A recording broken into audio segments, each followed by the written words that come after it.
Madam Chairwoman, I want to thank you for holding this important hearing, and obviously for the witnesses, as always, for their contributions and their expert testimony. It's good to see you, sir. I also want to welcome Madam Chairwoman, Administrator Fugate, in his first hearing before this committee and his new position. Now, he's been doing this kind of thing before at a different level, and I'm actually very excited that now he's doing it here at the federal level. After Hurricane Katrina, Congress made it very clear that we needed a FEMA administrator who knows what he's doing and has the authority to get the job done. And the President, I think, found the best person in the country, a person who knows what he's doing, who has, I guess, unfortunately, a lot of experience dealing with large and small emergencies. And again, I have tremendous confidence in Administrator Fugate, and I'm really looking forward to continuing to working with him. And hopefully he will not be too busy. That's something that we're obviously all hoping for.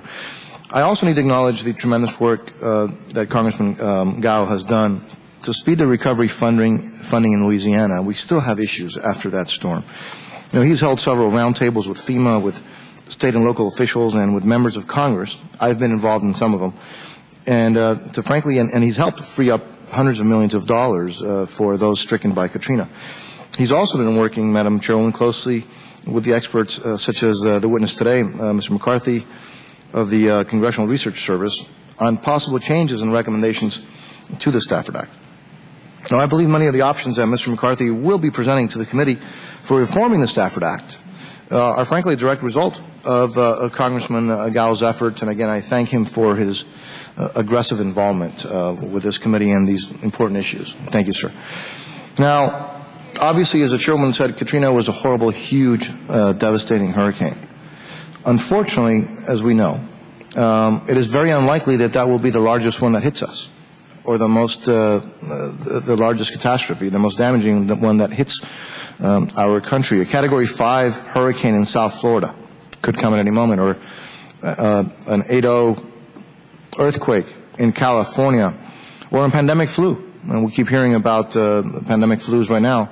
All those are possibilities that could hit us at any time. So while disasters, obviously that large, would stress the entire emergency management system. But I want to focus on a few important areas that are, I think, of the most concern. There needs to be, obviously, a clear federal chain of command, and that's essential during a catastrophic disaster. And it can be a critical point of failure, and as we saw during Katrina. I've mentioned this before, as I mentioned it earlier as well. You know, Congress changed the law to ensure that the nation has a qualified FEMA administrator who really knows what he's doing, who would coordinate the federal response on behalf of the President. Now, unfortunately, the President has yet to update the presidential directive on incident management, which is HSPD 5, to reflect this change. And DHS has built a duplicate incident management organization outside of FEMA. And Congress continuously tries to defund, and I'll get into that later.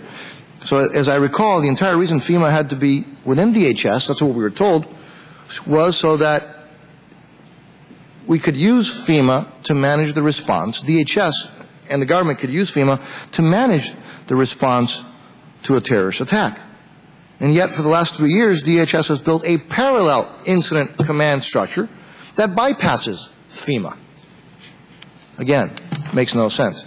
Now, as a result, it's frankly not clear to me or to some of the witnesses, of our witnesses, who will be in charge, those who will be in charge, to coordinate the federal response if the Secretary decides to appoint a principal federal officer known as a PFO during the disaster. Who would be in charge? FEMA or this outside PFO? This confusion, frankly, is a recipe for failure. And also, you know, another thing, Madam Chairwoman, the Department needs to follow the law. And I know you've even written letters to the President on this. Another critical issue I hope that we can address is the role of the Department of Defense. Now, during a mega disaster, Department of Defense forces will be needed quickly. Now, and I understand that there's an effort, well, first, obviously, what is the effort of DoD? They need to be there available quickly, and we saw how well they responded during Katrina. And they have to be well coordinated with FEMA. And they also have to be in a supporting role to the states. The states, when they run out of resources, that's when you need DoD to come in, and if it's a big disaster, to come in big. I understand the Department of Defense is recommending a change in the way it would respond to a disaster.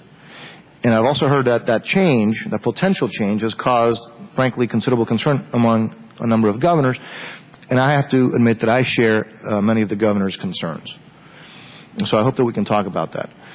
Another critical failure, and this is something that the chairwoman has brought up many times. As a matter of fact, we had a hearing in South Florida, and you brought that up, Madam Chairwoman, to do with the housing issue. What to do with the 500,000 or over 1 million families forced out of their homes by one of these horrible, catastrophic disasters. Despite the release of a national disaster housing strategy, there is still no clear solution to addressing the housing issue at that scale. Now, I do need to commend FEMA for, I read that they're looking at other options, thinking outside the box, even looking at the possibility of, in some cases, using homes that may be under foreclosure. So I commend FEMA for thinking outside the box, but again, we need to make sure that we have a strategy for the big storm or the big event if it comes, or when it comes. Mitigation and preparation are other issues that must be examined and clearly improved. Earlier this year, I introduced the Integrated Public Alert and Warning System Modernization Act, along with the Chairwoman Norton and Representatives Gao, Guthrie, and Graves of this subcommittee.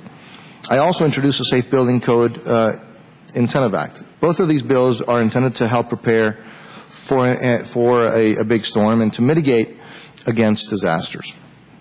Providing incentives for states to enact building codes is frankly a very effective common sense way to minimize damage and the loss of life that a catastrophic disaster could entail, and we've seen that it does work. And developing a truly integrated public alert warning system is obviously critical to saving lives. Now, with countless methods of communication available today, Twitter, Facebook, email, et cetera, we're still using a 1950s model, which is that little beep that we hear on our TVs and our radios, and that's frankly, well, that's not enough, because there are more ways that we can communicate, and we need to do that. So the issues that I have raised impact disasters of all sizes.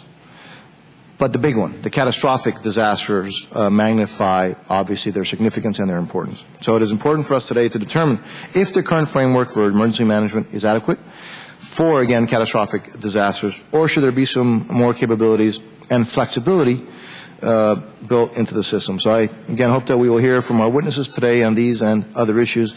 I want to thank you, Madam Chairwoman, for convening this meeting. Again, it's one of the issues that means a lot to all of us, but particularly those of us who live in states that are prone to disasters. Thank you.